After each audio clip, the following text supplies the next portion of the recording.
Welcome guys sa ating review ng bagong JBL Clip 4. Ito po yung bago nating JBL Clip 4.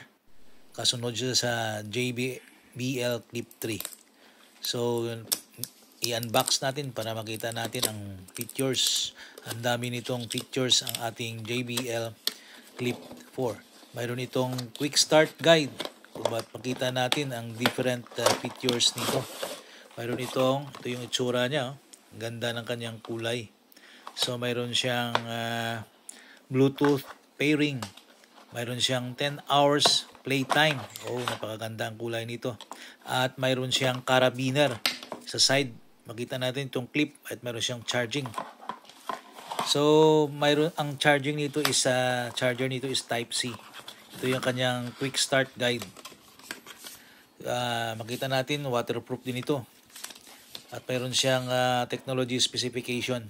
So, i-scan natin yung kanyang what's new in the box. Bluetooth pairing siya.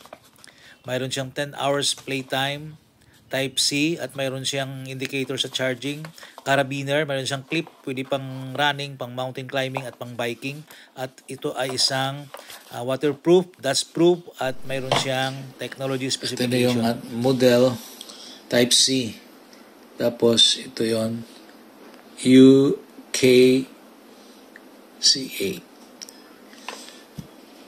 Doon siya nanggaling. Ito yung power niya. Power natin. Tapos, yan yung power niya. So, i-on natin yung Bluetooth. Yan, yung sound. I-pair natin sa cellphone para matest natin yung sound.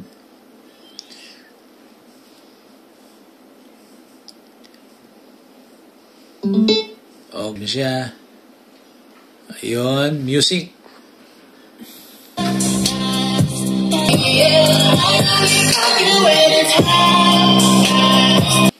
Okay, ito yung volume.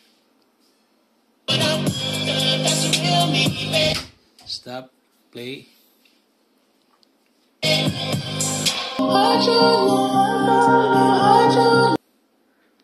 Thank you for watching InKen DIY PH JBL Clip 4. Don't forget to subscribe in Ken DIY PH.